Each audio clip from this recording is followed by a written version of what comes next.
Welcome to the deep dive. Today, we're really going to unpack the latest from BongoHive. We want to explore how all this innovation, this community building, and the tech itself, how it's all reshaping growth here in Zambia. Exactly. And it's not just about listing things off, right? Go. We're here to help you, the listener, sort of connect the dots. What's really driving the changes? What are the opportunities? And, well, why should you care? Yeah, consider this your shortcut through the noise. Let's do it. Let's get straight into some of the big shifts happening right now. Okay, first up, something we at BongoHive were really involved in the Data-Driven and Digital Finance for MSMEs conference. Right. The DDF. Right. The DDF, that was September 4th. Yep, September 4th, right here in Lusaka. Yeah. And it wasn't, just another meeting. We had policymakers, regulators, banks, fintechs, development partners. For a real cross-section. Exactly. Yeah. All focused on that big challenge, the MSME financing gap in Zambia.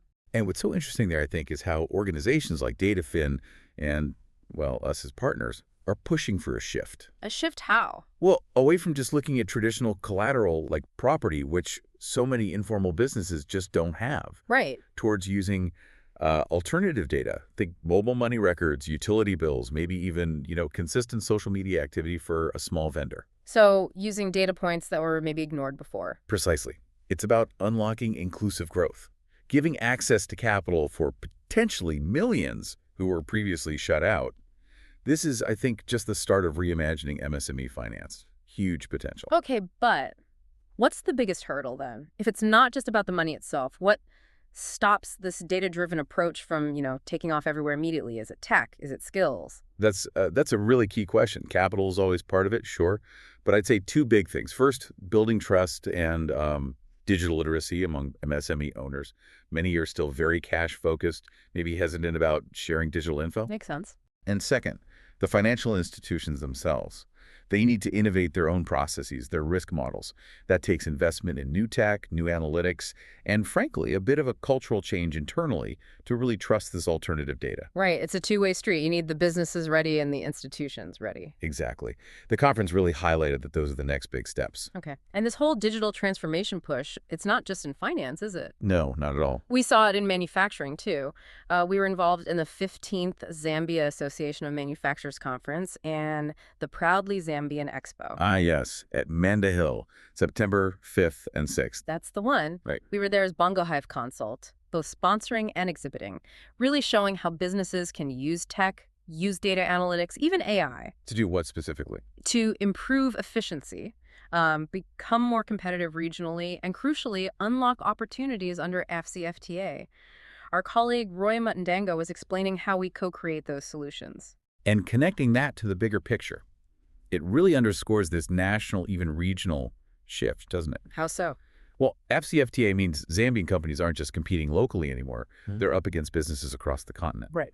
So leveraging tech AI for predicting maintenance, optimizing supply chains, forecasting demand, it's not a nice to have. It's becoming absolutely essential for growth and survival in that wider market. Essential. I like that framing. But the challenge then becomes, how do we make sure the smaller manufacturers aren't left behind? That they can also access and use these powerful tools. That inclusivity point, again. Yeah. Very important. Okay, and speaking of essential tools and infrastructure, get this, Parata Zambia and Zadora. Oh, the cloud platform announcement. Yes, they've launched the Zadara cloud platform hosted locally, right here in Paratas's Lusaka data center. That is significant. Think secure, scalable cloud services. Elastic compute, enterprise storage, security features, all tailored for local enterprises. Okay, let's break down elastic compute a bit. Why is that a big deal for, say, a Zambian business? Good question. Imagine maybe a logistics company.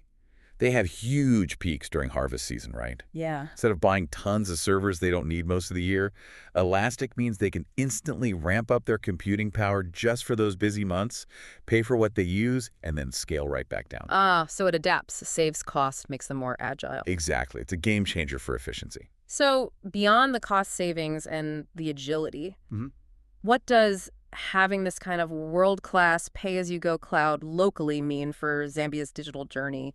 What about things like data sovereignty? Boy, it lowers barriers massively. Less worry about data latency, about international compliance rules for sensitive data, and data sovereignty. That's huge. Why is it so critical? Keeping critical data onshore means it's governed by Zambian law. That's vital for national security, for ensuring data privacy aligns with our regulations, and it helps build a local data economy. The data stays here, the value stays here. Yeah. But there's always a but, isn't there? Ha, usually. The challenge then shifts a bit. Local businesses now need the internal cybersecurity skills to manage and protect their data properly, even on this top-tier platform. The responsibility comes partly in-house. Right, it's a shared responsibility. Infrastructure and expertise have to go hand in hand. Okay, let's shift gears slightly. From the big infrastructure picture to the people actually driving the innovation. Talent and community. Exactly. We saw the top 10 founders from the Women in Tech Zambia program. They gathered at Hive Co-working for their second Entrepreneurs in Residence session. Led by Amadeus Musamali, right, focusing on go-to-market and sales. Yes, and this was building on earlier sessions they'd had about using AI, about financial storytelling, data for growth. What really strikes me there is the holistic approach. It's not just tech skills. No, it's broader. It's equipping these female founders with the full suite of business acumen they need to actually scale. Like financial narratives, that's about turning numbers into a compelling story for investors. Yeah, precisely. Making the data persuasive. That kind of comprehensive support is what really powers the journey for these innovators. And on that note, huge congrats are in order. The latest Women in Tech Zambia pitchback winners. Yes.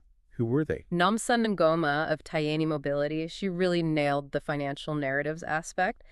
And Zoe Kuyanda of Zoela, who focused on leveraging AI for growth. Fantastic. Both just doing incredible work in this year's Accelerator Bootcamp. Really inspiring stuff. And they're not just winning pitches, are they? They're building actual, impactful businesses. That's the goal. Their success is like proof of concept for the program. It shows these skills translate directly into building the future of Zambia's tech scene, and it highlights that growing pipeline of female tech leaders, which is so, so important. Absolutely, that ripple effect. And, speaking of growth and support, we've got some exciting news coming up for SMEs. We're rolling out a new training program soon. For 150 SMEs, it's not just about skills for growth and scaling. It's also designed to potentially open doors for them to do business with a major player in the mining industry. Wow, okay. That's significant. Details are coming soon, so stay tuned. That direct link to industry is crucial, though. It combines the learning with practical training and real business opportunities. Yeah, market access. That connection can be a game changer. Yeah.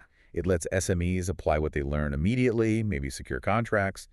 That accelerates their growth massively and boosts the whole economy. It's tangible impact. Definitely. Okay, let's look ahead at some specific upcoming opportunities for learning. For anyone wanting to level up their tech leadership. Yes. We're hosting an exclusive session in person September 17th at Hive Co-working with Mike Sempa from Carnegie Mellon University Africa, CMU Africa. CMU Africa, world-class program. Exactly. It's a chance to learn about their master's programs and their 12-month incubation program.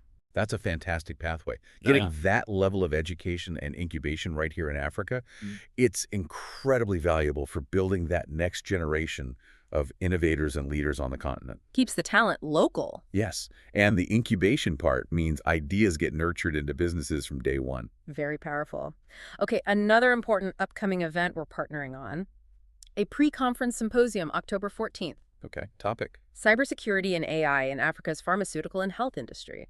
It's at Taj Pamadsi in Lusaka, featuring Will Road from Quana Hub 2. Ooh, that's a critical intersection. Yeah. Health data, AI, security. Exactly. The focus is on strategies to protect patient data, medical platforms, devices from cyber threats, which are only getting more sophisticated. And it raises that really tricky question, doesn't it? How do you balance the amazing potential of AI in healthcare, faster diagnoses, personalized treatments, with the absolute necessity of ironclad cybersecurity? It's a tough balance.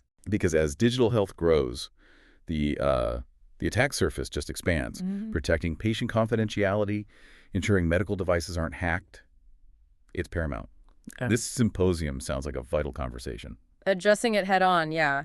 Just a quick logistical note. The robotics demo class. Yes. It's been postponed slightly. It's now happening this Saturday, September 13th, 9:00 a.m. to 10:30 a.m. at Hive Co-working. Good to know. Robotics for kids. Or this one, I believe, is a general demo, likely introductory, always best to check the event details. Yeah. And for a dose of pure inspiration, check out the latest Do It episode.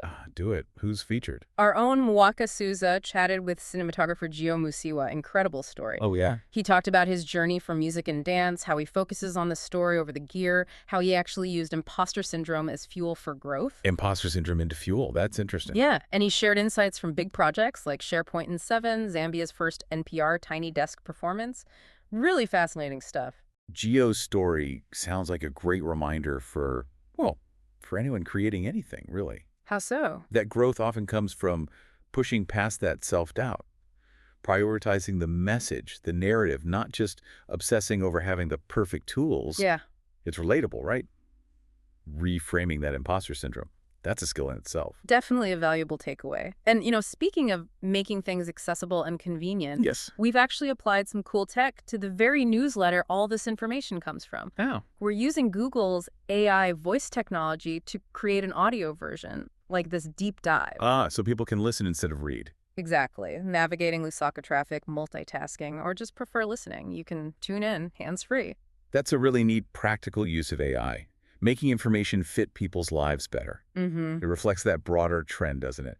Using tech to meet people where they are, adapting to how we consume information now. Simple, but effective. Totally. And one final reminder before we wrap up. The Entrepreneur Resource Portal. Always worth mentioning. It really is. Yeah. Packed with resources specifically for Zambian entrepreneurs. Funding opportunities, budgeting tools, networking info. It's constantly updated. A vital tool for anyone on that journey. Definitely check it out if you haven't already. So let's pull it all together. What does this week's snapshot really tell us? We've gone from, major conferences shaping finance and manufacturing. Right, through crucial digital infrastructure like local cloud. To initiatives nurturing talent, like Women in Tech and the upcoming SME training. And even making information itself more accessible through AI voice. It feels like a lot is happening all at once. It does. But I think the common thread, the pattern weaving through it all, is this relentless drive for innovation. Plus, strong partnerships. You see collaborations everywhere. And a real focus on community building. It's all working together to turn challenges into real growth opportunities across Zambia. It's not just about the tech itself, but how it's applied strategically, collaboratively. Exactly. It's the strategy and the collective effort. So whether it's a big policy shift or just a new way to get your updates while stuck in traffic, there's always something interesting, something potentially impactful happening if we, pay attention. Right. And maybe that leads to a final thought for you, the listener, to carry with you this week. Okay. Consider this. We talked a lot about being data-driven. How might you, in your own work, or even your daily life, identify just one specific area where taking a more data-driven approach, even a simple one, could unlock an unexpected opportunity or help solve a nagging problem? Think about the spirit of discovery we explored today. Food for thought. How can you apply that mindset? I like it. Well, thank you for joining us on this deep dive into the latest from BongoHive. Always a pleasure. Until next time, stay curious.